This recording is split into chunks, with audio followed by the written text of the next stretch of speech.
ipinagpalit ng sariling anak ang ina para sa isang peking ultrasound. Habang nanginginig si Wina sa malakas na ulan, nagtatawanan sina Clary at Rafael sa luho, tinatawag siyang pabigat. Wala silang kaalam-alam, peke ang titulong hawak ng manugang niya at naghihintay ang batas.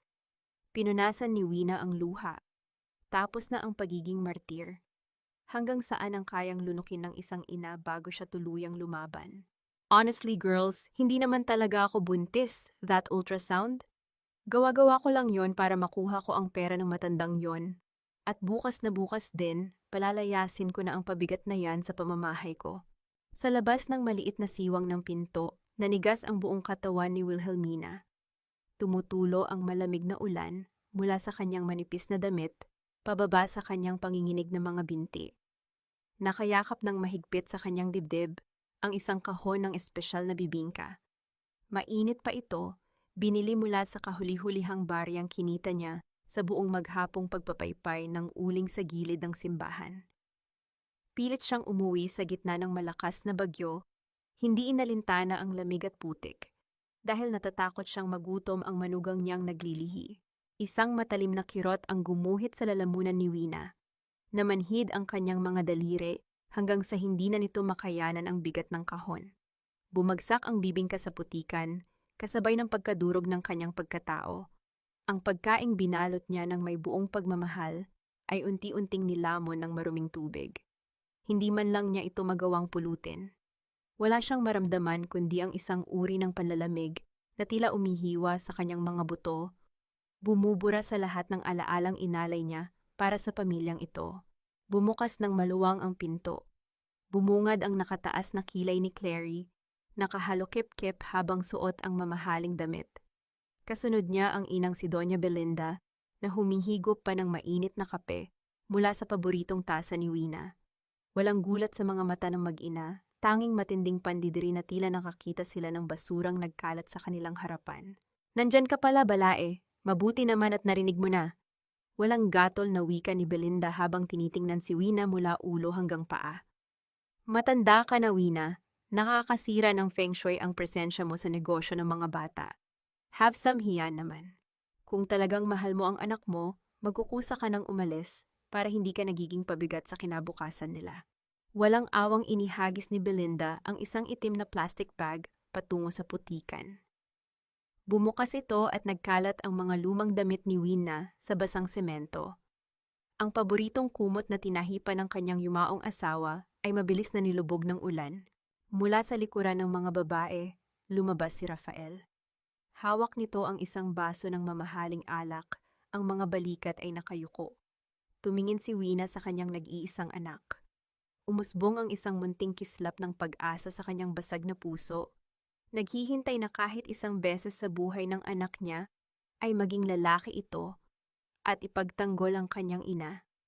"Rafael, anak," basag at halos paos na tinig ni Wina.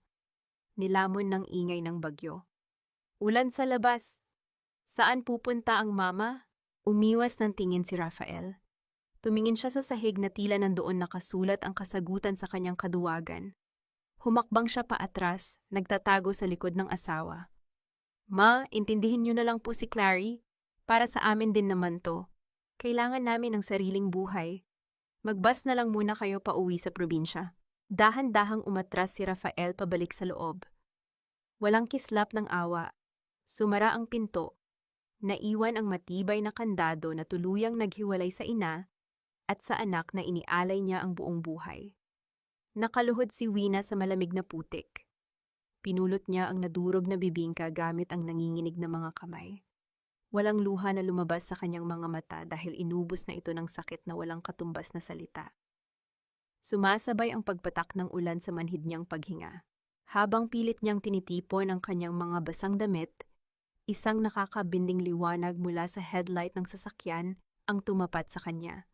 Isang marangyang itim na kotse ang biglang huminto sa kanyang harapan.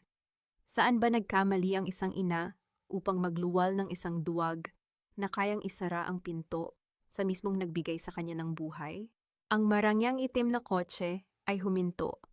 Ngunit sa sobrang manhid ng isip at katawan ni Wina, Hindi na niya inalintana kung sino ang sakay nito.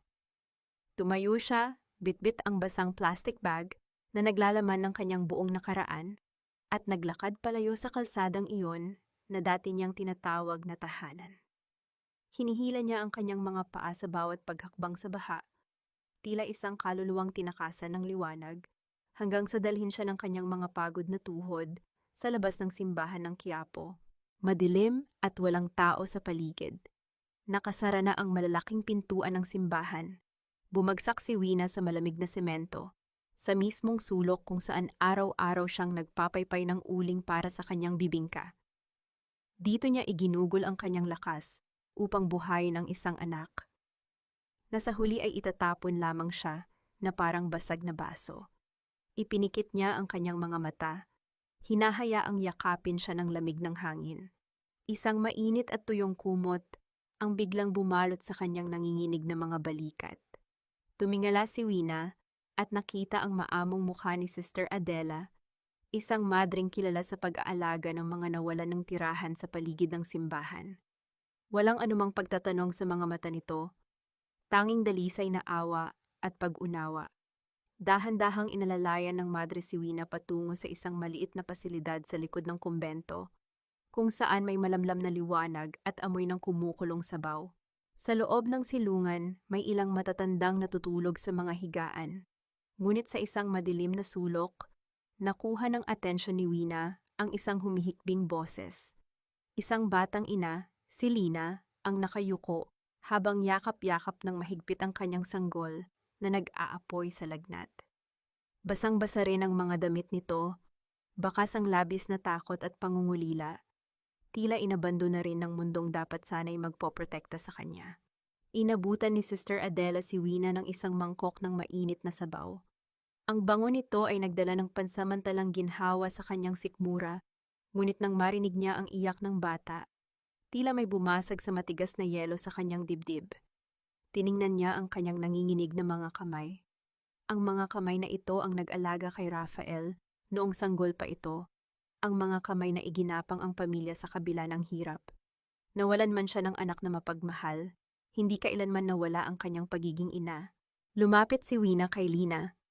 Ibinaba niya ang kanyang mangkok sa maliit na mesa at marahang naupo sa tabi ng umiiyak na babae. Hindi siya nagsalita. Sa halip, ginamit niya ang laylayan ng kanyang tuyong kumot at dahan-dahang pinunasan ang mga luha sa pisngi ni Lina. Ang banayad na haplos ni Wina ay naging sapat na wika upang iparating sa batang ina na hindi siya nag-iisa. Hiniwa ni Wina ang natitirang tinapay, isinawsaw sa mainit na sabaw, at matiyagang sinubuan si Lina na ngayon ay tahimik ng lumuluha sa pasasalamat. Sa pagtulong sa mga sugatang kaluluwa tulad niya, nagsimulang makaramdam ng kaunting init ang nanlalamig na puso ni Wina. Nang makatulog na si Lina at ang sanggol, nilapitan ni Wina si Sister Adela upang magpasalamat. Habang nag-uusap sila ng mahina, may napansin si Wina sa kilos ng madre. Ang paraan ng pagngiti nito at ang isang lumang kwintas na kahoy na nakasabit sa leeg ni Sister Adela. Bakit tila pamilyar ito? Parang nakita na niya ang kwintas na iyon sa mga lumang gamit ng kanyang yumaong asawa. Sino ba talaga ang madreng ito at bakit tila kilalang-kilala nito kung paano aluhin ang kanyang mga lihim na sakit? Bago pa man siya makapagtanong, basag na umalingaw-ngaw ang tunog ng lumang telepono sa ibabaw ng mesa ng opisina ng silungan.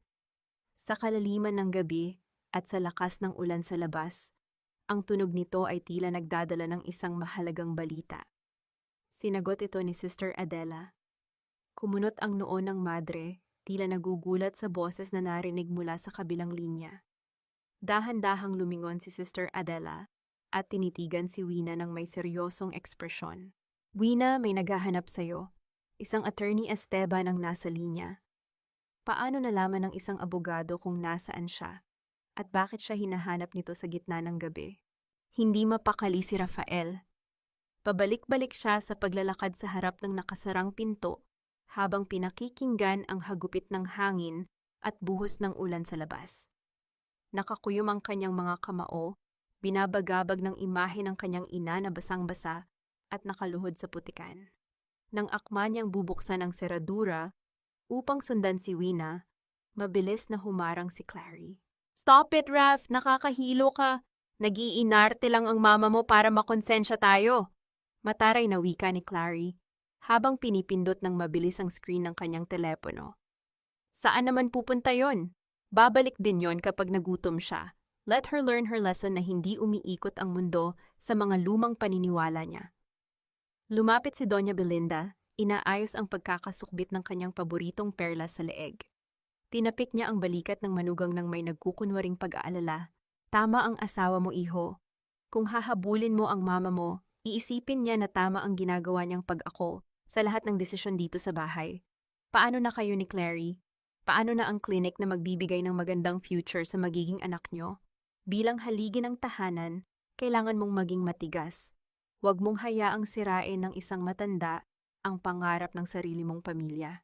Unti-unting lumuwag ang pagkakahawak ni Raphael sa doorknob. Ang mga laso ng kasinungalingan at pagmamanipula na binitawan ng mag-ina ay unti-unting gumapang sa kanyang utak. Binabaon ang anumang natitirang tapang sa kanyang dibdib. Bumagsak ang kanyang mga balikat at naglakad siya pabalik sa sopa. Naupo siya at tinakpan ang kanyang muka gamit ang dalawang palad. Mula sa kanyang kinauupuan, nahagip ng kanyang paningin ang lumang tsinelas ng kanyang ina na naiwan sa sulok malapit sa pinto. Pudpod na ang swelas nito dahil sa araw-araw na paglalakad papuntang palengke para ipagluto sila ng masarap na ulam. Isang patak ng mainit na luha ang tahimik na kumawala sa mata ni Raphael. Dumaloy sa kanyang pisngi hanggang sa kanyang labi. Mabilis niya itong pinunasan bago pa makita ng asawa niya. Mas pinili niyang maging bingi at bulag sa katotohanan kaysa harapin ang galit ni Clary. Habang nakayuko si Raphael, nagmamadaling kinuha ni Belinda ang kanyang itim na bag at mahigpit na inipit sa kanyang kilikili ang isang makapal na brown envelope.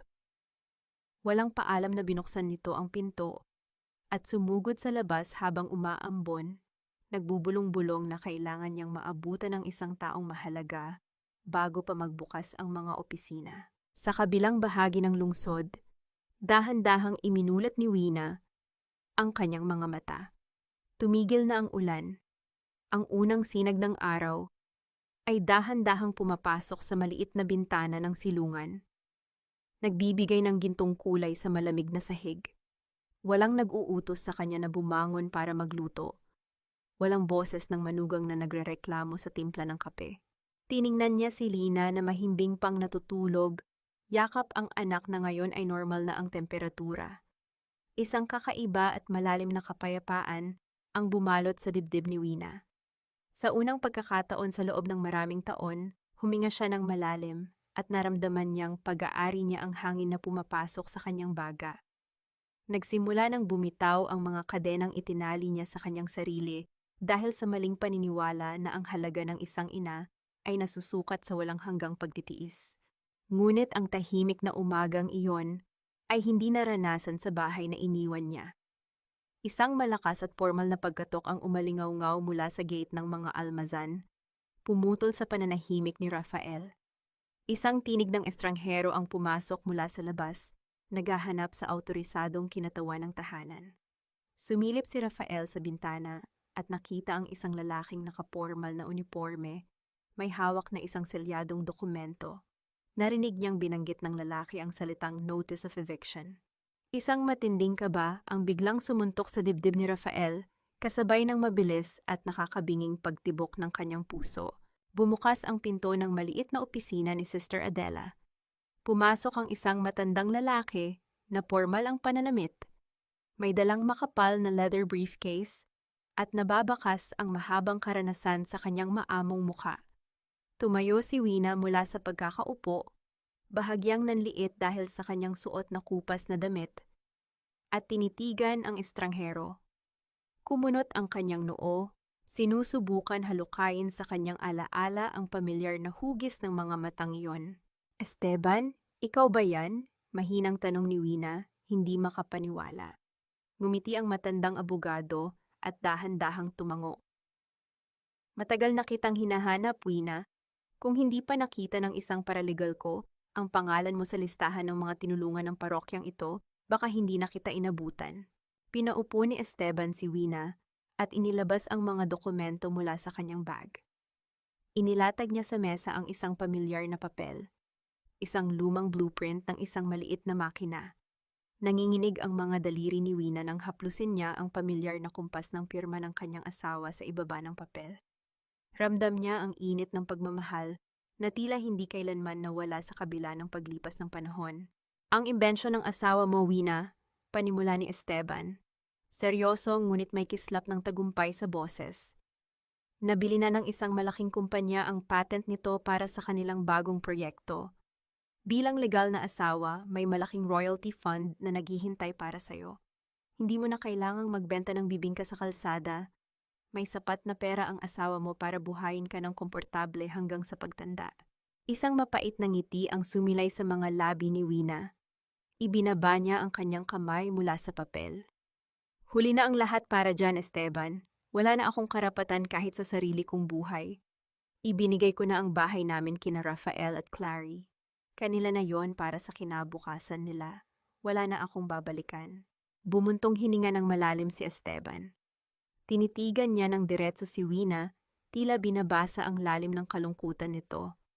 Kumuha siya ng isa pang folder na may tatak ng selyo ng gobyerno at inilapag ito sa harap ni Wina. Iyan ang malaking pagkakamali ng mga manugang mo, Wina. Bilang abogado ninyo noon, siniguro ko na ang titulo ng lupa at bahay ay nakapangalan lamang sa'yo. Walang transfer of rights na nangyari. Imposibleng maibenta o maisangla ang bahay na iyon nang wala ang presensya mo at ang tunay na pirma mo. Habang pilit na pinoproseso ni Wina ang katotohanang ito, sa isang madilim at usok sigarilyong opisina sa kabilang bahagi ng lungsod, nakaupo si Clary sa harap ng isang lalaking puno ng gintong alahas sa katawan. Nakataas ang kilay ni Clary, suot ang kanyang peking kumpiyansa. Make it fast, please. We need the cash for the grand opening tomorrow ng aking aesthetic clinic. Naiinip na wika ni Clary habang ninunguya ang kanyang chewing gum. Iyan na ang titulo, My husband's mother gladly signed it over to us. Tiningnan ng loan shark ang dokumento at ngumisi. Sigurado ka bang malinis ito, Mrs.? Ayoko ng sakit sa ulo, baka biglang lumitaw ang matanda at bawiin ito. Tumawa ng mapakla si Clary at inayos ang kanyang buhok. Don't worry about her. Itinapon na namin siya sa probinsya. And besides, my mother, Doña Belinda, knows a very good notary public. Bayad na yan, malinis ang papel na yan, kaya ibigay mo na ang cash ko.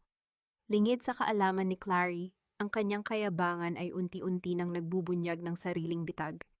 Sino kaya ang tiwaling notaryo publiko na ginamit ni Belinda upang palusutin ang ganoong kalaking panloloko sa gobyerno? Bumalik ang eksena sa tahimik na silungan. Hinugot ni Esteban ang huling piraso ng dokumento mula sa ilalim ng folder. Isang opisyal na sulat mula sa bangko na may kalakip na kopya ng isang kasunduan sa pautang. Inusog niya ito palapit kay Wina. Ngayong umaga lang nakatanggap ako ng kopya nito mula sa Registry of Deeds dahil naka-flag ang pangalan ko bilang legal counsel ng asawa mo, mahigpit na wika ni Esteban. Tiningnan ni Wina ang papel. Sa ibaba nito ay nakasulat ang kanyang pangalan at sa ibabaw nito ay may isang pirma na kamukhang kamukha ng kanya, ngunit alam niyang hindi kailanman nagmula sa kanyang sariling kamay. Gumawa sila ng pekeng titulo, Wina, at ginamit nila ang pangalan mo para umutang ng milyon-milyon sa bangko at sa mga illegal na nagpapautang. Hindi lang nila kinuha ang bahay mo. Ikinulong ka nila sa isang malaking kasong kriminal. Kapag hindi sila nakapagbayad, ikaw ang hahabulin ng batas. Ikaw ang makukulong dahil sa huwad na pirma na ito. Nanlaki ang mga mata ni Wina. Ang awa na natitira sa kanyang dibdib para sa kanyang anak ay mabilis na napalitan ng isang malamig at nakakapasong panlalamig. Nanatiling nakapako ang paningin ni Wina sa huwad na pirma sa ibabaw ng kontrata. Walang luha na lumabas sa kanyang mga mata. Walang hikbi na umalpas sa kanyang mga labi. Sa halip, isang nakakapanindig balahib na katahimikan ang bumalot sa kanya. Tila unti-unting nagyayelo ang natitirang init ng pagmamahal sa kanyang puso, napapalitan ng isang malalim at matalas na panlalamig. Ang huling patak ng kanyang pagtitiis ay tuluyan ng natuyo. Ginamit nila ang kanyang pangalan, ang kanyang pagkatao, upang ikulong siya sa isang kasalanang hindi niya ginawa. Naramdaman niya ang isang mainit na pagyakap mula sa likuran. Si Lina. Nakita ng batang ina ang panginginig ng mga balikat ni Wina at hindi ito nag-atubiling ibalik ang kalingang ipinaranas sa kanya kagabi. Nay Wina, hindi ko po alam kung ano ang pinagdadaanan ninyo ngayon, malambing na bulong ni Lina, nakapatong ang baba sa balikat ng matanda. Pero salamat po sa lakas na ibinigay ninyo sa akin kagabi. Alam kong matapang din po kayo.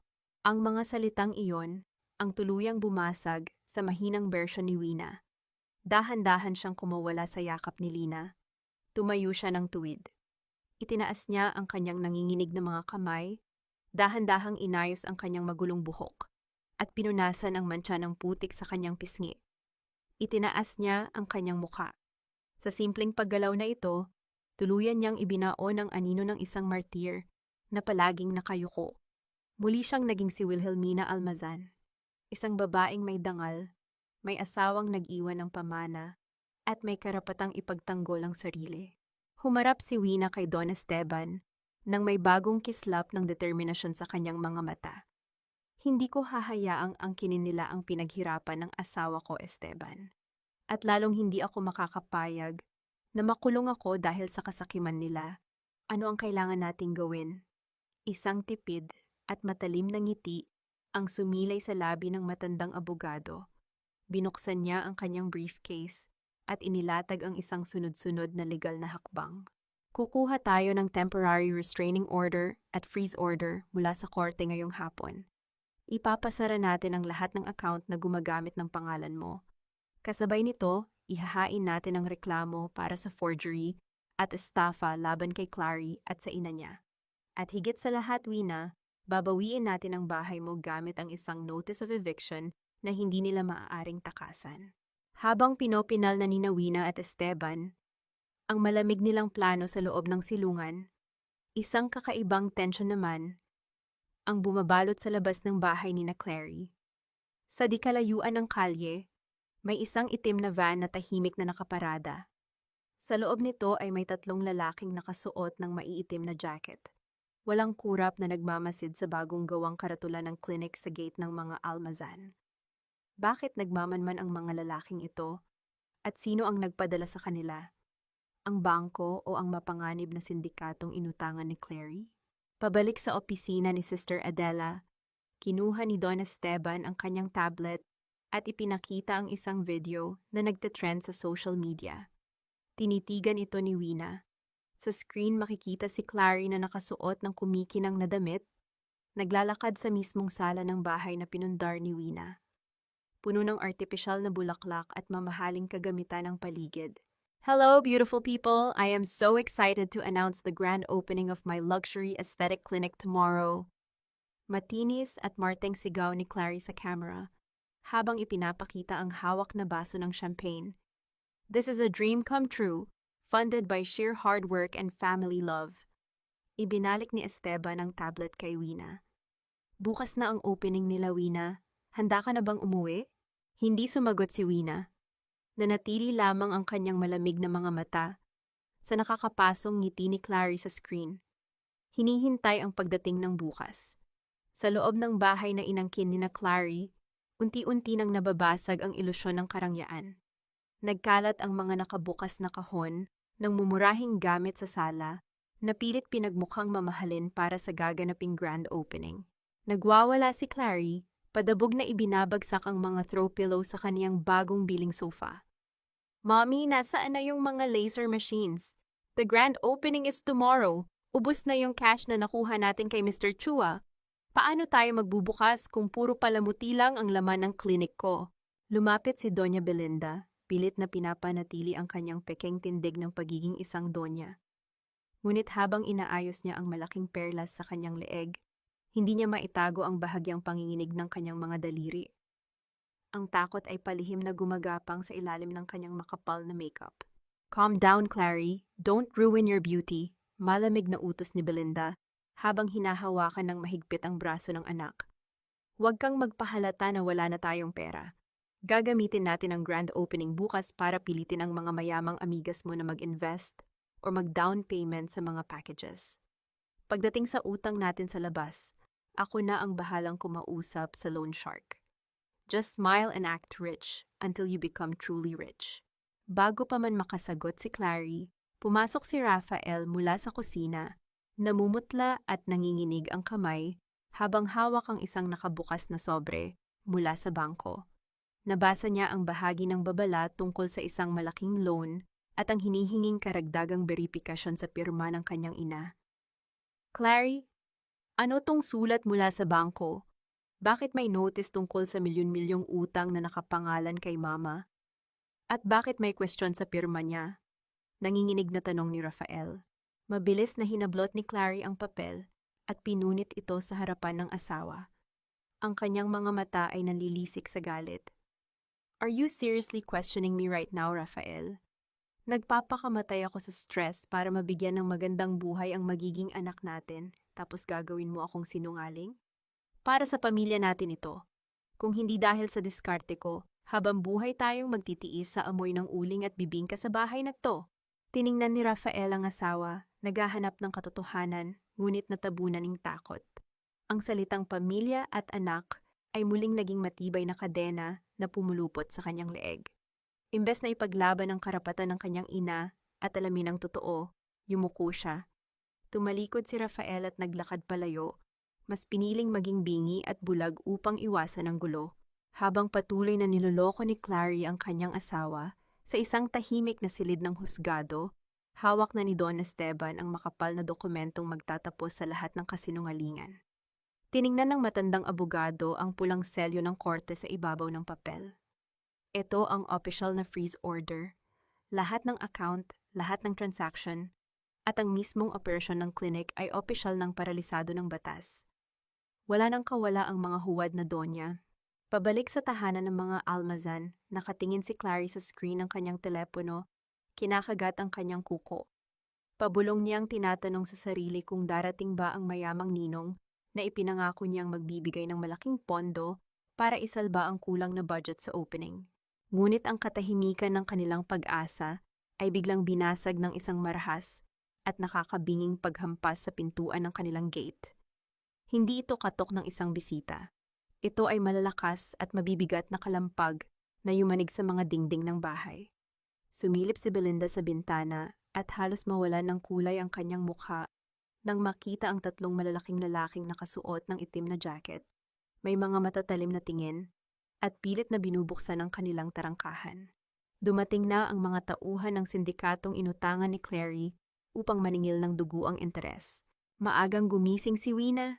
Tahimik at payapa ang buong paligid ng silungan, tila inihahanda siya sa isang malaking unos na kanyang susuungin.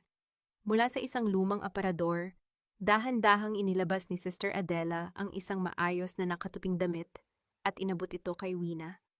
Isa itong simpleng Filipiniana na kulay murang kayumanggi, malinis at walang anumang marangyang palamuti. Ngunit nag-uumapaw sa dangal at paggalang. Ito ang paborito kong isinusuot nung mga panahong hindi pa ako pumapasok sa kumbento, malambing na wika ni Sister Adela habang pinapasadahan ng haplos ang balikat ni Wina. Bagay ito sa isang babaeng handang ipaglaban ang kanyang sarili. Hindi mo kailangang maging mayaman para maging kagalang-galang, Wina. Kailangan mo lang bawiin ang respeto na ipinagkait nila sa'yo. Humarap si Wina sa isang lumang salamin matapos isuot ang damit. Tinitigan niya ang kanyang sarili. Nakita niya ang mga guhit ng pagod sa kanyang noo at ang mga marka ng sakripisyo sa kanyang mga kamay. Ngunit sa likod ng mga bakas ng lumipas na panahon, wala na ang anino ng babaeng palaging nakayuko at humihingi ng awa. Wala na ang martir na pinipilit isiksik ang sarili sa isang pamilyang itinuturing siyang basahan. Ang nakatayo ngayon sa harap ng salamin ay ang legal na may bahay, ang tunay na may-ari ng tahanang ninakaw nila. Mula sa kanyang maliit na bulsa, inilabas ni Wina ang isang lumang singsing na ginto. Matagal na panahon niya itong itinago dahil palaging pinipilit ni Clary na isangla ito para pandagdag sa mga luho ng manugang. Dahan-dahan niyang isinuot ang singsing sa kanyang daliri. Naramdaman niya ang malamig na metal na tila nagbibigay ng kakaibang init sa kanyang dibdib. Sa simpleng pagdampi nito sa kanyang balat, humugot siya ng lakas mula sa alaala ng kanyang yumaong asawa. Naririnig niya ang bulong nito na huwag hayaang lapastanganin ng sinuman ang pamanang pinaghirapan nilang itayo. Bumukas ang pinto at pumasok si Don Esteban, pormal na pormal sa kanyang itim na suit. Kasunod niya ang 2 pulis na nakatalaga upang magpatupad ng batas sa araw na iyon. Inabot ng matandang abogado ang isang makapal na brown envelope kay Wina. Nandito na ang lahat, Wina, seryoso at pormal na wika ni Esteban. Iyan ang orihinal na titulo ng lupa. Nakakabit din dyan ang opisyal na notice of eviction at ang warrant para sa reklamong fraud at forgery na isinampa ng bangko laban kina Clary at Belinda. Sa oras na tumapak tayo sa bakuran ng bahay mo, tapos na ang maliligayang araw ng mga huwad. Hinawakan ni Wina ang envelope. Mabigat ito, ngunit mas mabigat ang kahulugan ng mga papel na nasa loob nito. Ito ang katapusan ng kaduwagan ng kanyang anak at ang pagbagsak ng kahambugan ng mga taong nagtapon sa kanya sa ulan. Bago sila tuluyang lumabas ng opisina, bahagyang pinigilan ni Wina ang isa sa mga pulis. May ibinulong siyang isang espesyal na pakiusap na labis na ipinagtaka ng opisyal. Kumunot ang noo ng pulis, ngunit matapos makita ang tindi ng determinasyon sa mga mata ni Wina, dahan-dahan itong tumango-tanda ng pagsang-ayon. Ano kaya ang hinihinging pabor ni Wina sa mga awtoridad bago nila pasukin ang mismong bahay? Huminga ng malalim si Wina at naglakad palabas ng silungan. Sa labas, naghihintay ang isang marangyang itim na sasakyan na inarkila ni Esteban para sa araw na ito. Tumigil si Wina sa tapat ng pinto ng kotse at tumingin sa malayo sa direksyon kung saan nakatayo ang bahay na kanyang itinayo mula sa pawis at dugo. Oras na para umuwi, malamig at matalim na deklarasyon ni Wina. Pumasok siya sa loob ng sasakyan. Sumunod si Esteban at isinara ang pinto. Ang malakas at mabigat na pag-ugong ng makina ay tila naging hudyat ng nalalapit na pagbuhos ng karma. Unti-unting lumalakas habang binabagtas nila ang kalsada patungo sa gaganaping pista ng mga huwad. Maingay at puno ng peking halakhak. Ang buong kabahayan na ngayon ay pinalamutian ng mga naglalakihang bulaklak at makikintab na chandelier. Nakatapat ang camera ng telepono sa mukha ni Clary. Suot ang isang hapit at kumikinang na damit na binili mula sa inutang na pera. Welcome to my aesthetic empire, beautiful people. Look at this grand opening. This is what happens when you have vision, class, and of course, a lot of family support. Masayang tili ni Clary sa kanyang livestream habang umiikot sa sala. Sinisiguro na nakikita ng lahat ng kanyang followers ang luho ng okasyon. We transformed this old depressing house into a sanctuary of beauty. Sa labas ng pinto, nakatayo si Doña Belinda, pinapaypaya ng sarili habang matalim na nakatingin sa mga dating kapitbahay ni Wina na nakasilip mula sa bakas ng gate. Umalis nga kayo dyan! Huwag kayong humarang sa daanan ng mga VIP guests namin.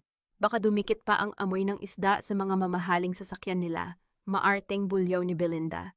Itinaas ang kanyang baba, na tila siya ang nagmamay-ari ng buong subdivision. Imbes na makiusyoso kayo rito, maghanap kayo ng trabaho para guminhawa naman ang buhay nyo at hindi kayo umaasa sa chismis. Sa loob ng bahay, walang kapahingahan si Rafael. Nakayuko siya habang bitbit ang isang mabigat na tray na puno ng mga mamahaling alak. Wala na ang dating respeto sa kanya bilang asawa at lalaki ng tahanan. Naging isa siyang alila sa sariling pamamahay habang nag-aaliw ang kanyang asawa. Habang nagmamadali siyang umiwas sa isang naglalakad na bisita, hindi sinasadyang natabig ng isang mayamang ginang ang kanyang tray. Tumapon ang mapulang alak sa makintab na sahig at tumalsik ang kaunti sa sapatos ng ginang. Oh my God! Are you blind? Look at my shoes! Nabili ko pa ito sa Europe at dinumihan mo lang ng murang wine nyo. Mataray at malakas na sigaw ng ginang na kumuha sa atensyon ng buong kwarto. So sorry po ma'am, hindi ko po sinasadya, ako na po ang magpupunas, pautal-utal na sagot ni Rafael. Mabilis siyang lumuhod sa harap ng maraming tao, kinuha ang kanyang sariling panyo, at sinimulang kuskusin ang sapatos ng nagagalit na bisita. Isang mainit na patak ng pawis mula sa kanyang noo ang tumulo at sumama sa alak na nakakalat sa sahig. Tiniis niya ang hapdi ng kahihiyan habang naririnig ang mapangutyang tawanan ng mga kaibigan ni Clary. Walang sino mang nagtanggol sa kanya, lalo na ang kanyang asawa na inirapan lamang siya bago lumipat sa kabilang grupo ng mga bisita. Tahimik niyang tinanggap ang parusa ng kanyang kaduwagan. Sa labas ng bakuran, nagbubulungan ang mga kapitbahay. Nakita nila ang nakakaawang kalagayan ng anak ni Wina.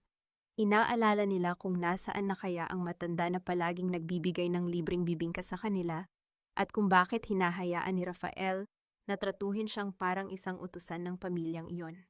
Upang ibalik ang atensyon ng mga tao sa kanya, kinalampag ni Clary ang kanyang baso gamit ang isang maliit na tinidor. Huminto ang lahat sa pag-uusap at nakinig sa nag-iisang bituin ng gabi. Hinawakan ni Clary ang kanyang patag na tiyan at nagbigay ng isang napakatamis ngunit nakakalasong ngiti. I want to thank everyone for coming today. This clinic is not just a business. It is an inspiration from the little angel inside my tummy. I am building this empire for my baby to secure a flawless future for my growing family. Cheers to new beginnings and true success. Itinaas ng lahat ng mga bisita ang kanilang mga baso at nagpalakpakan. Ngunit habang nagdiriwang ang mga huwad sa loob ng bahay, sa kanto ng kalye sa labas, isang grupo ng mga gwardya ng subdivision ang biglang nagkabit ng mahabang dilaw na barricade tape. Hinaharangan ang kalsada palapit sa bahay. Nagtaka ang mga kapitbahay kung bakit tila may malaking operasyon ang mga otoridad. Sa kalagitnaan ng pag-inom at pagtawa ng mga bisita, biglang namatay ang malakas at masayang musika mula sa mga speaker. Binalot ng nakakabinging katahimikan ang buong sala. Walang sino man ang gumalaw. Mula sa bukas na pintuan sa harap, isang matapang at kalmadong boses ang umalingaw-ngaw, pumuputol sa ilusyon ng lahat ng naroroon. Magandang hapon sa mga bisita ko. Lumingon ang lahat ng mga bisita patungo sa bukas na pintuan. Nahati ang dagat ng mga taong nakasuot ng makikinang na damit, nagbibigay daan sa isang figurang hindi nila inaasahan. Pumasok si Wina, suot ang kanyang simpleng Filipiniana. Kalmado ang kanyang mukha, mataas ang noo, at naglalakad ng may buong dignidad. Sa kanyang tabi ay naglalakad ang pormal at seryosong si Don Esteban, habang sa kanilang likuran ay nakabantay ang 2 pulis na nakasuot ng buong uniforme. Nanlaki ang mga mata ni Clary. Mabilis niyang itinapat ang kamera ng kanyang telepono sa mukha ni Wina, pilit na pinapanatili ang kanyang peking ngiti para sa mga nanonood ng livestream. Oh my God, guys, look, may nakapasok na baliw na pulubi sa klinik ko. Matinis at pilit na tawa ni Clary habang kumakaway sa camera. Guards, bakit niyo pinapasok ang babaeng yan? Ilabas niyo nga siya rito bago pa siya mangamoy sa mga VIP guests ko. Mabilis na lumapit si Doña Belinda. Namumula ang mukha sa galit at kaba. Hinarang niya ang daan ni Wina at pilit itong itinutulak palabas. Wala kang hiya, Wina. Matapos ka naming pakainin at patirahin, heto ang igaganti mo, ang manggulo sa araw ng tagumpay ng anak ko. Lumabas ka na bago ko pakalad ka rin palabas ang mga natitira mong gamit. Ngunit bago pa man dumampi ang kamay ni Belinda kay Wina, mabilis na humarang si Don Esteban. Tiningnan ng matandang abogado ang ginang mula ulo hanggang paa nang may matinding pagkadismaya. Inilabas niya ang opisyal na titulo ng lupa at itinaas ito upang makita ng lahat ng nasa loob ng bulwagan. Kayo ang walang hiya, Ginang Belinda, at lalong hindi kayo ang nagpakain at nagpatira sa aking kliyente. Malakas at buong-buong deklarasyon ni Don Esteban na yumanig sa buong sala. Ako si Attorney Esteban, ang legal na kinatawan ni Ginang Wilhelmina Almazan, ang nag-iisang lehitimong may-ari ng bahay at lupang tinatapakan ninyo ngayon. Walang anumang legal na dokumento na nagpapatunay na inilipat niya ang pagmamay-ari nito sa inyong anak. Umusbong ang malakas na bulungan mula sa mga bisita. Ang mga matang kanina ay puno ng paghanga kina Clary at Belinda ay napalitan ng pandidiri at pagdududa. Patuloy na umaandar ang livestream, inilalantad sa libu-libong manonood ang unti-unting pagkasira ng peking kaharian ni na Clary. Nawasak ang maskara ni Belinda, umatras siya, hindi makapagsalita, habang pilit na iniiwasan ang mapanuring tingin ng kanyang mga mayamang amigas Humarap si Wina kay Clary. Huminga siya ng malalim. Sa isang saglit, napansin ng ilang malalapit na bisita ang bahagyang panginginig ng mga daliri ni Wina. Hindi siya bato. Isa siyang inang nasugatan at tinapon, ngunit pinili niyang tumayo at lumaban. Pinigilan niya ang kanyang hininga upang patatagin ang kanyang sarili, saka ibinagsak ang mga salitang hindi sumisigaw, ngunit nakakamatay. Hindi ako pumunta rito para manggulo, Clary. Pumunta ako rito para bawiin ang sa akin at para maglinis ng mga kalat na ginawa ninyo sa pamamahay ko. Nanginig ang mga labi ni Clary, ngunit pilit pa rin siyang nagmamatigas habang hawak ang kanyang telepono. Lies, sinungaling ka. Bigay sa amin ng asawa ko ang bahay na to para sa baby namin. Naiinggit ka lang dahil buntis ako at ikaw ay isang matandang walang kwenta. Habang nagsisisigaw si Clary, may isa pang kotseng dumating sa labas. Isang pormal na kinatawan mula sa bangko ang bumaba, may bitbit na makapal na folder, at naglakad patungo sa pinto. Ano ang gagawin ng taong ito sa gitna ng kaguluhan? Tinitigan ni Wina ang tiyan ni Clary at isang malamig na ngiti ang sumilay sa kanyang mga labi. Ang kanyang boses ay tila yelo na bumaon sa pandinig ng lahat. Hindi lang titulo ang peke mo, Clary. Alam din ng lahat na peke ang pagbubuntis mo. Nanlaki ang mga mata ni Clary sa ibinunyag ni Wina. Mabilis na nagbago ang kanyang ekspresyon. Mula sa pagiging mataray, pilit siyang umiyak at humagulgol sa harap ng kanyang telepono na patuloy na nagla-livestream. Guys, look at what she's doing to me. Sinasiraan niya ako dahil gusto niyang agawin ang pinaghirapan namin ng asawa ko. Gusto niyang patayin ang baby ko sa stress. Wika ni Clary habang pilit na pinipiga ang mga luhang hindi naman lumalabas. Ngunit ang kanyang pag-iinarte ay agad na natigil nang tuluyang makapasok ang kinatawan ng bangko. Formal na inilapag sa mesa ang isang makapal na folder na may tatak na confidential. Ginang Clarita Almazan, malamig na bungad ng opisyal mula sa bangko. Ito ang opisyal na freeze order mula sa korte. Lahat ng bank accounts ninyo ay paralisado na simula ngayon. Natuklasan ng aming investigasyon, katuwang si Attorney Esteban, na ang ginamit ninyong titulo ng lupa para sa milyon-milyong loan ay isang huwad na dokumento at ang pirma ni Ginang Wilhelmina Almazan ay peke. Sasampahan kayo ng bangko ng kasong syndicated estafa at forgery. Umalingaw-ngaw ang singhap ng mga bisita. Nagkatinginan ang mga mayamang amigas, bakas ang labis na pandidiri at pagkabigla. Unti-unti silang umatras papalayo sa pamilyang kanina lang ay pinalakpakan nila. Nang marinig ang salitang estafa, tila binuhusan ng malamig na tubig si Doña Belinda. Ang kanyang peking tindig ng pagiging donya ay mabilis na gumuho.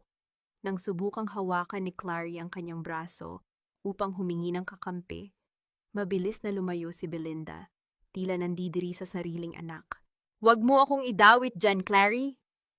Malakas at nanginginig na sigaw ni Belinda, itinaas ang dalawang kamay bilang pag-atras. "Wala akong kinalaman sa pagnanakaw mo. Sarili mong desisyon yan. Pinayuhan pa nga kita na huwag mong gawin yan, pero ang tigas ng ulo mo." Napatanga si Clary. Hindi siya makapaniwalang ilalaglag siya ng sarili niyang ina sa harap ng maraming tao at sa mismong mga awtoridad. "Mommy, are you crazy? Ikaw ang naghanap ng peking notaryo.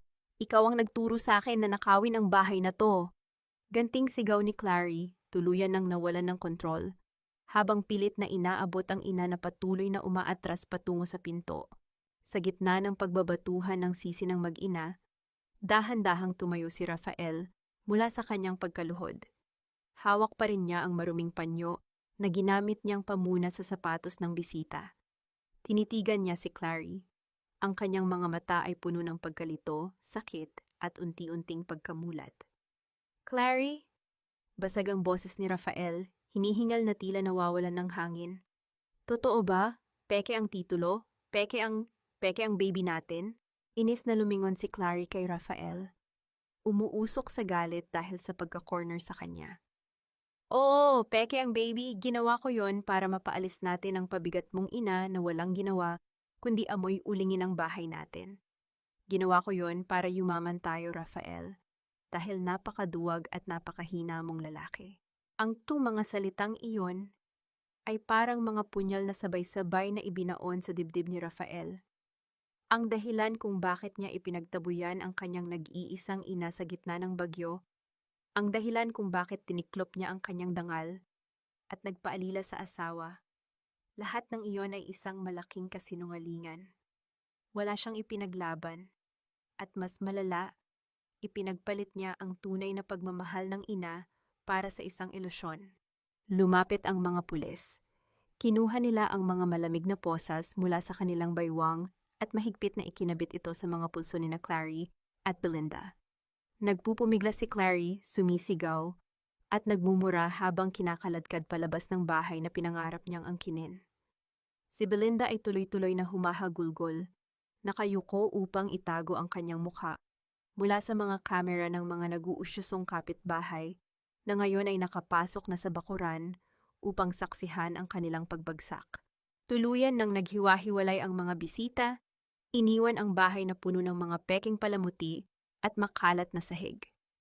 Naiwan si Wina, tahimik na nakatayo, pinagmamasdan ang katarungang matagal niyang hinintay. Ngunit paano ngayon haharapin ni Rafael ang inang itinapon niya? Ngayong alam na niya ang kabuuan ng kanyang katangahan. Napatingin si Wina sa kanyang anak. Unti-unting nanghina ang mga binti ni Rafael. Ang mabigat na pagbagsak ng kanyang mga tuhod sa makintab na sahig ay lumikha ng isang malagim na aling-awngaw sa buong kabahayan, kasabay ng pait ng kanyang mga hikbi. Umiiyak si Rafael habang nakaluhod sa makintab na sahig ng sala. Mahigpit niyang niyakap ang mga binti ng kanyang ina, isinisiksik ang kanyang mukha sa laylayan ng damit nito tulad ng isang batang nawawala at naghahanap ng kalinga. Ang kanyang mga hikbi ay umaalingaw sa kabuuan ng bahay na kanina lamang ay puno ng huwad na pagdiriwang, ngunit ngayon ay naging saksi sa pagguho ng kanyang pagkatao. "Mapatawarin niyo po ako," basag at nanginginig na pakiusap ni Rafael, hindi magawang iangat ang kanyang paningin. "Nabulag ako, ma. Hindi ko alam na peke ang lahat. Hindi ko alam na niloloko lang nila ako. Bigyan niyo po ako ng isa pang pagkakataon. Aayusin ko po ito, pangako."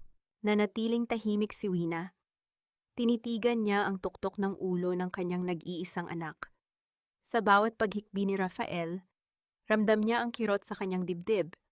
Ang parehong kirot na naramdaman niya noong mga gabing nagpapagod siya sa pagpapaypay ng uling upang may maipakain sa anak. Ngunit ang alaalang iyon ay mabilis na nilamon ng malamig na katotohanan ng gabing itinaboy siya nito sa ilalim ng malakas na bagyo. Dahan-dahang ibinaba ni Wina ang kanyang mga kamay. Ngunit sa halip na itayo ang anak at yakapin ito pabalik, unti-unti at mariin niyang inalis ang mga daliri ni Rafael mula sa pagkakakapit sa kanyang palda. Naramdaman ni Rafael ang paglayo ng kanyang ina. Tumingala siya, ang mukha ay basang-basa ng luha, naghihintay ng awa mula sa mga matang palaging nagpapatawad sa kanyang mga pagkakamali. Ngunit ang nakita niya ay isang pader ng yelo. "Kung ako pa rin ang matandang nagtitinda ng bibingka sa Quiapo, luluhod ka ba ngayon?" Malamig, walang bahid ng galit, ngunit nakakamatay na tanong ni Wina. Napatanga si Rafael. Bumuka ang kanyang mga labi upang magsalita, ngunit walang anumang tinig na lumabas. "Hindi," pagpapatuloy ni Wina, tinatapos ang ilusyon ng anak. "Umiiyak ka ngayon dahil nawala ang asawa mo. Umiiyak ka dahil wala na ang perang ipinagmamalaki ninyo. Umiiyak ka dahil nabunyag ang katangahan mo sa harap ng maraming tao, at wala ka ng matatakbuhan. Umiiyak ka dahil sa sarili mo, Rafael, hindi dahil nawala ang ina mo." Ang mga salitang iyon ay tila matatalim na patalim na eksaktong bumaon sa kaluluwa ni Rafael. Hindi siya makasagot. Wala siyang maipagtanggol sa sarili dahil alam niyang bawat salitang binitawan ng kanyang ina ay ang purong katotohanan. Humarap siya sa katotohanang mas minahal niya ang kanyang kaduwagan kaysa sa babaeng nagluwal sa kanya. "Pinapatawad kita bilang ina mo dahil iyan ang kalikasan ng puso ko." Malumanay ngunit matatag na wika ni Wina. "Ngunit hindi ko nahahayaang gamitin mo ang pagmamahal na iyon para sirain ako ulit. Inubos ko ang buhay ko para palakihin ang isang lalaki, pero ang lumaki ay isang duwag na nagtatago sa likod ng asawa. Hindi na kita pwedeng alagaan, Rafael. Kailangan mong matutong tumayo mag-isa." Hinugot ni Rafael ang kanyang hininga. "Palalayasin niyo rin po ba ako, ma?" Bago sumagot, itinaas ni Wina ang kanyang kamay. Dahan-dahan, hinaplos niya ang buhok ng anak. Isang pamilyar at nakasanayang kilos ng isang ina na nagpapatahan sa kanyang supling. Ramdam ni Rafael ang init at pagmamahal sa haplos na iyon, isang pagmamahal na hindi kailanman nawala. Ngunit mabilis din itong binawi ni Wina. Umalis ka na sa pamamahay ko. Wala nang nagawa si Rafael. Nanghihinang tumayo ang lalaki, nakayuko, at dahan-dahang naglakad palabas ng pinto. Dala ang pinakamabigat na parusa sa lahat. Ang mabuhay araw-araw na bitbit ang pagsisisi. Naiwan si Wina sa loob ng kabahayan. Naglakad siya patungo sa pintuan habang pinagmamasdan ang likod ng anak na palayo sa kanyang paningin. Paano mabubuhay si Rafael ngayon nang walang perang nakaw at walang inang sasalo sa kanya? Isinara ni Wina ang makapal na pinto na gawa sa kahoy. Ang mabigat na tunog ng paglapat nito sa hamba ay hindi lamang nagsara sa kabanata ng kasamaan, kundi naging hudyat ng unang pagkakataon na pinili ng isang martir na ina ang kanyang sarili. Umagos ang ginintuang sinag ng araw mula sa mga puwang ng bubungan, nagdadala ng bagong simula sa tahanang matagal na nakulong sa kasinungalingan. Bitbit ang isang timba ng malinis na tubig at basahan, sinimulan ni Wina na kuskusin ang sahig ng sala. Ang bawat paghagod niya sa makintab na kahoy ay tila nagbubura sa mga latay ng panlalait na iniwan ni na Clary at Belinda. Walang anumang pag-aalinlangan, itinapon niya ang mga peking bulaklak at ang mga palamuting binili mula sa inutang na salapi, nililinis ang kabahayan mula sa lahat ng bakas ng pagiging huwad. Naglakad siya patungo sa malalaking bintana sa harap ng bahay, na matagal nang pinanatiling nakasara ng kanyang manugang dahil sa pag-iinarte nito sa alikabok. Dahan-dahan at buong lakas na itinulak ni Wina ang mga kahoy na balangkas. Sinalubong siya ng sariwang hangin na mabilis na nagtaboy sa matapang at nakakalasong amoy ng mamahaling pabango ni Clary. Ipinikit ni Wina ang kanyang mga mata at hinayaan ang mainit na sikat ng araw na yakapin ang kanyang mukha. Sa unang pagkakataon matapos ang napakaraming taon, naramdaman niyang malaya siyang huminga sa mismong bahay na kanyang ipinundar. Ang kanyang mapayapang pagninilay ay banayad na natigil nang pumasok si Don Esteban. Formal pa rin ang ayos ngunit may maaliwalas na ngiti sa labi. May inilapag itong isang maliit at puting sobre sa ibabaw ng malinis na mesa. Iyan ang unang tseke mula sa royalty ng imbensyon ni Tomas. Malumanay na wika ni Esteban habang pinagmamasdan ang pagbabago sa mukha ng ginang. Sapat na ang halagang iyan para bumili ka ng bagong sasakyan, kumuha ng sariling katulong o magpatayo ng mas malaking mansyon. Pwede ka nang maging isang tunay na donya, Wina. Oras na para mag-enjoy ka. Tinitigan ni Wina ang tseke. Ang serya ng mga numero sa papel ay sapat na upang palitan ang lahat ng napunit niyang damit at basag na pangarap. Ngunit isang payapa at simpleng ngiti ang sumilay sa kanyang mga labi. Dahan-dahan niyang ibinalik ang sobre kay Esteban. Hindi ko kailangan ng mansyon o mamahaling sasakyan, Esteban, sagot ni Wina, puno ng kasiguraduhan ng boses.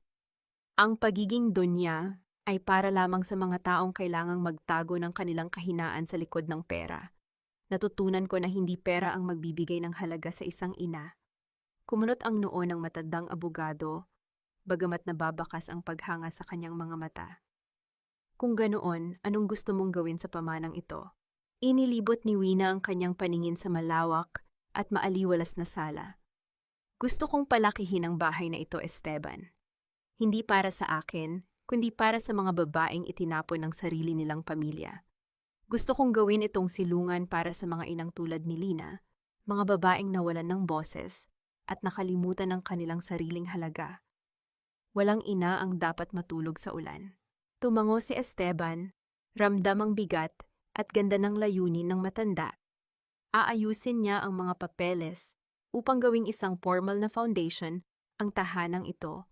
Habang pinag-uusapan nila ang mga detalye, isang banayad na pagtawag mula sa labas ng gate ang bumasag sa katahimikan ng umaga. May isang estranghero na nag-aabang sa labas.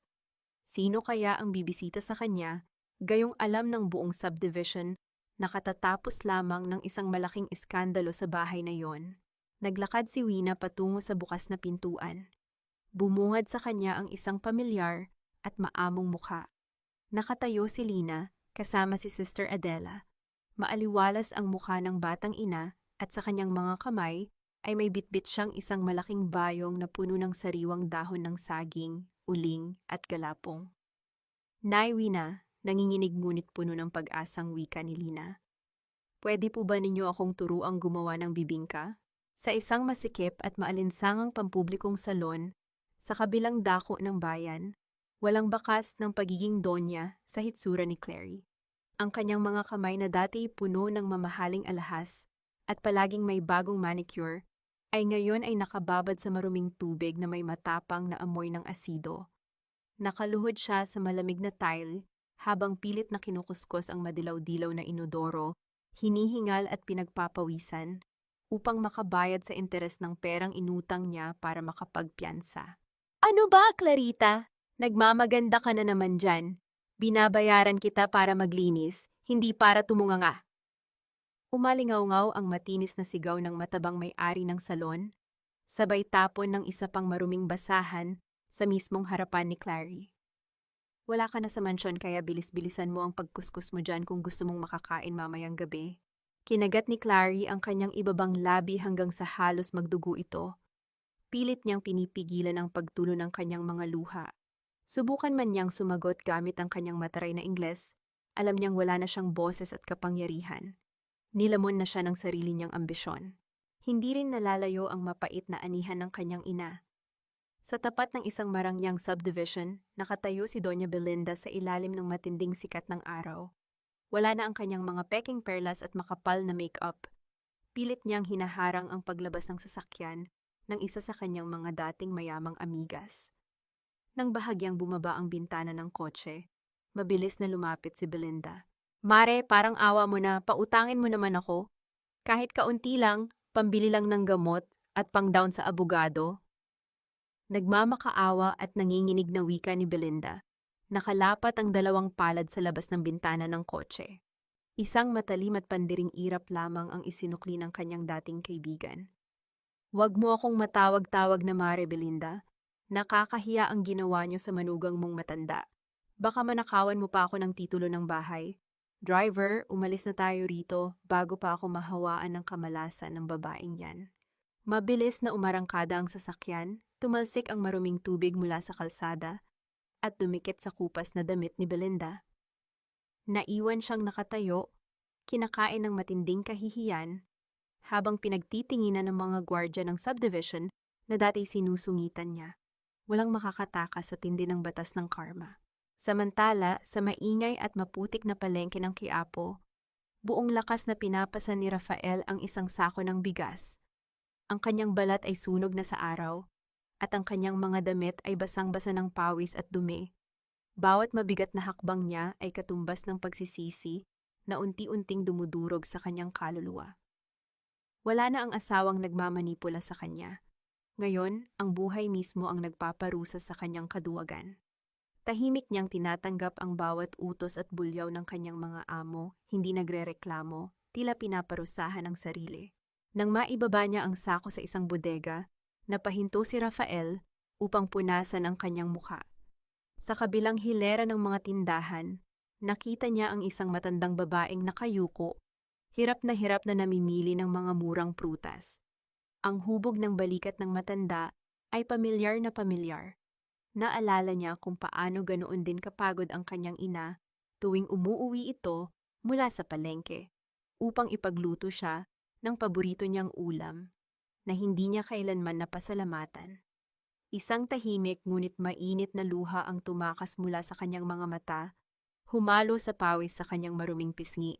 Habang binibilang ni Rafael ang kanyang kakarampot na bariya bilang sahod para sa araw na yon, isang pamilyar na tinig ang tumawag sa kanya.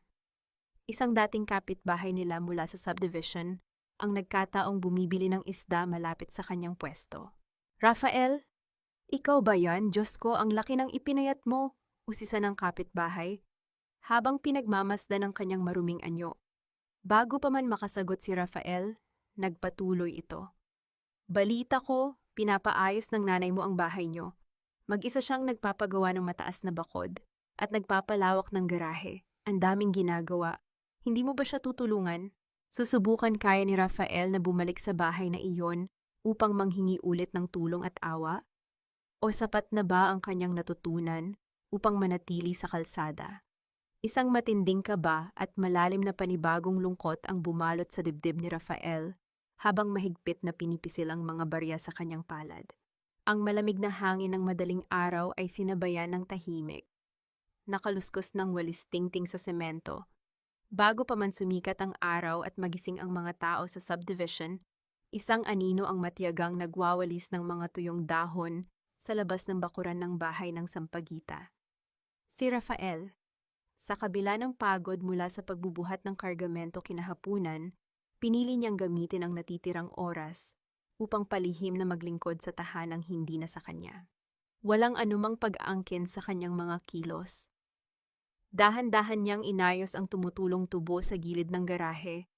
Maingat na inikot ang liabe de tubo upang hindi makalikha ng ingay na gigising sa mga nasa loob. Pagkatapos matiyaga niyang tinipon ang mga basurang nakasalansan sa labas at dinala ito sa tamang tapunan. Ginawa niya ito araw-araw nang hindi nagpapakita. Ngunit walang lihim na hindi napapansin ng isang ina. Tuwing umaga pagbukas ni Wina ng bintana, nakikita niya ang maaliwalas na bakuran, ang mga halamang dilig na, at ang mga sirang gamit sa labas na bigla na lang naayos. Hindi siya nagtatanong. Kilala niya ang pulso ng bawat pagbabago sa kanyang paligid. At alam niya sa kanyang puso kung kaninong mga pawis ang dumilig sa lupang iyon. Nanatili siyang tahimik, pinapanood ang unti-unting pagbangon ng pagkatao ng kanyang anak. Hanggang sa isang madaling araw, hindi sinasadyang lumabas si Lina upang magtapon ng mga balat ng saging nang mamataan niya ang isang lalaking nakayuko sa may gate. Inaayos nito ang sirang bisagra. Bahagyang nagulat si Lina, dahilan upang mabilis niyang matawag si Wina mula sa loob. Bumukas ang pangunahing pinto. Lumabas si Wina balot ng isang simpleng alampay. Huminto si Rafael sa kanyang ginagawa. Ibinaba niya ang hawak na martilyo at dahan-dahang tumayo. Namula ang kanyang mukha sa hiya. Pilit niyang ipinagpag ang maruruming kamay sa kanyang kupas na pantalon, hindi magawang salubungin ang mga mata ng kanyang ina. Handa na siyang bulyawan at palayasin muli. Ngunit walang galit sa mukha ni Wina. Tinitigan niya ang anak. Payat, sunog ang balat, puno ng kalyo ang mga kamay. Wala na ang makinis na lalaking nagtatago sa anino ng luho. Ang nasa harap niya ngayon ay isang tunay na lalaking humaharap sa hirap ng buhay. Walang matatalim na salita, puro kapayapaan lamang ang mababasa sa kanyang mga mata. Basag at mahinang simula ni Rafael. Pinipigilan ang pagpanginig ng kanyang baba. Huwag po kayong mag-alala, hindi po ako papasok, at hindi po ako nandito para manghingi ng pera o pabor. Nabasa ko po kasi nung isang linggo na marami kayong ipinapagawa. Gusto ko lang po sanang tumulong ng libre, kahit sa mga mabibigat na trabaho sa labas ng gate. Huminga ng malalim si Wina, pinakikinggan ang sinseridad sa bawat panginginig ng boses ng kanyang anak. Papasok na po ako sa trabaho sa palengke, ma, pagpapatuloy ni Rafael, habang unti-unting pumapatak ang mga luha sa kanyang maruming pisngi. Gusto ko lang pong magpasalamat sa lahat ng sakripisyo niyo noon na hindi ko nakita. Naging napakasama kong anak, pero sinubukan niyo pa ring maging pinakamabuting ina. Tinatanggap ko po ang parusa ko. Pangako, magpapakatotoo na po ako sa sarili ko. Dahan-dahang lumapit si Rafael sa konkretong pader ng gate. Mula sa bulsa ng kanyang lumang jacket, inilabas niya ang isang maliit na brown paper bag na medyo lukot na. Ipinatong niya ito nang maingat sa ibabaw ng pader. Binili ko po mula sa unang sahod ko na walang halong panlolo. Paborito niyo po yan. Yumuko si Rafael bilang tanda ng malalim na paggalang, tumalikod, at nagsimulang maglakad palayo sa kalsadang nababalot pa ng dilim. Hindi siya lumingon. Pinaninindigan ang bawat hakbang patungo sa bagong buhay na pinili niya. Lumapit si Wina sa pader at kinuha ang paper bag. Nang buksan niya ito, sumingaw ang matapang at pamilyar na bango ng kapeng barako. Hindi ito nabili sa mamahaling kapehan. Galing ito sa kakarampot na kinita ng isang lalaking natutong magpakumbaba. Tiningnan ni Wina ang likod ni Rafael na unti-unting nawawala sa dilim. Sa unang pagkakataon matapos ang matagal na panahon, isang purong ngiti ang sumilay sa kanyang mga labi. Huminga siya ng malalim, nilalasap ang kapayapaan sa kanyang dibdib. Tuluyan na nga bang naghilom ang sugat ng kahapon? Maaliwalas ang kalangitan at tila umaawit ang simoy ng hangin sa paligid ng bagong pinturang tahanan ni Wina. Sa loob ng pinalawak na kusina, nag-uumapaw ang init hindi mula sa tensyon o galit, kundi mula sa nagbabagang uling ng mga lutuan. Matiyagang ginagabayan ni Wina ang mga nanginginig na kamay ni Lina, habang ibinubuhos ng batang ina ang pinaghalong galapong at gata sa hulmahang may sapin na dahon ng saging. Kasama nila ang 3 pang inang kinupkop ng tahanan. Lahat ay may kanya-kanyang kwento ng sugat at pait, ngunit ngayon ay sabay-sabay na natututong bumangon at magsimula muli. Huwag mong madaliin ang pagbuhos, Lina. Hayaan mong sumunod ang galapong sa kumpas ng kamay mo. Malambing na turo ni Wina habang inilalagay ang hiniwang itlog na maalat sa ibabaw ng timpla. Parang buhay lang natin yan. Kapag minadali mo at ipilit sa maling hulmahan, masisira. Pero kapag binigyan mo ng tamang oras at tamang init, lalabas ang pinakamasarap na bersyon nito. Nang hindi sinasadyang mapunasan ni Lina ang kanyang noo gamit ang kamay na puno ng harina, nagkatinginan ang mga kababaihan. Tiningnan siya ni Wina. Sa halip na mag-alala, isang buo, malutong at masayang halakhak ang kumawala mula sa mga labi ng matanda. Ang tunog na ito ay tila musika na pumuno sa bawat sulok ng bahay. Sumunod ang tawanan ng iba pang mga ina. Ito ang halakhak ng isang kaluluwang ganap na malaya mula sa anumang kadena, pag-aalala at pasakit ng nakaraan. Sa kalagitnaan ng kanilang masayang kwentuhan, pumasok si Don Esteban sa sala. Nakangiti ang matandang abogado, bitbit ang isang formal na dokumento na may makintab na gintong selyo mula sa gobyerno. Pinunasan ni Wina ang kanyang mga kamay sa apron at sinalubong ang matalik na kaibigan ng kanyang yumaong asawa. Opisyal na Wina, masayang balita ni Don Esteban habang iniaabot ang dokumento. Ang bahay na ito ay nakarehistro na hindi lamang bilang isang pribadong pag-aari, kundi bilang isang ganap na foundation at safe house. Ang pamanang iniwan ni Tomas ay hindi na kailanman mananakaw ng sinuman at patuloy itong magbibigay ng bubong sa mga nangangailangan. Kinuha ni Wina ang dokumento, tiningnan niya ang pangalan ng foundation at naramdaman niya ang isang mainit na pag-apaw ng kagalakan sa kanyang dibdib.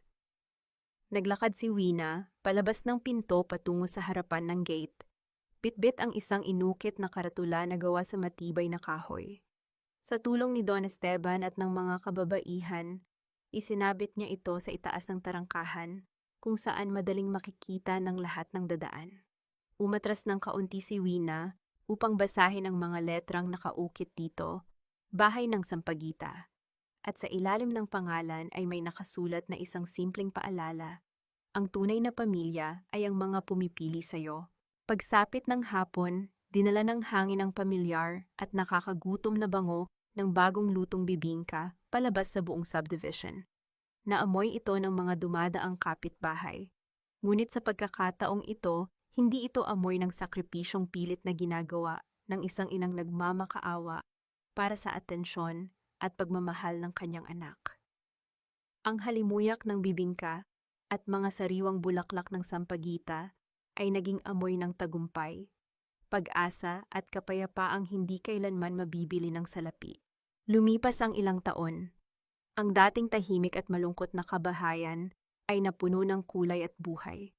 Sa ilalim ng malilim na trellis na binalot ng namumulaklak na bougainvillea at sampagita, nakaupo si Wina sa isang lumang tumba-tumba.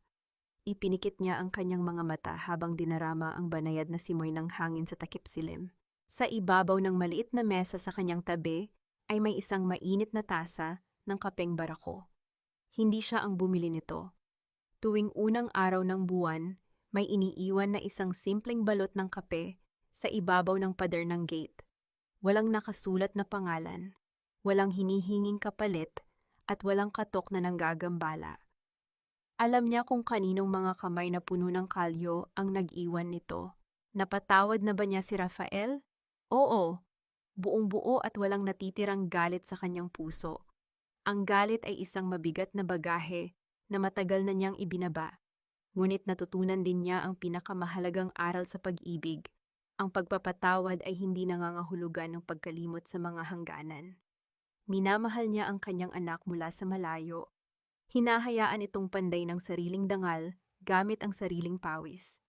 Sa bawat higop niya ng kapeng barako, nararamdaman niya ang tahimik na ugnayan nilang mag-ina, isang ugnayang pinatibay hindi ng pera o panunumbat, kundi ng tunay na respeto. Nahanap na ba niya ang kapayapaan? Dinilat ni Wina ang kanyang mga mata at pinagmasdan ang paligid. Mula sa kusina, naririnig niya ang masayang halakhakan ni Lina at ng iba pang mga ina habang naghahanda ng hapunan para sa kanilang mga anak. Wala nang bumubulyaw sa kanya. Wala nang nagpaparamdam na siya ay isang pabigat o isang matandang nakakasira ng paningin. Buo na ang kanyang kaluluwa. Nahanap niya ang kapayapaan sa sandaling tinanggap niyang may karapatan siyang piliin ang kanyang sarili.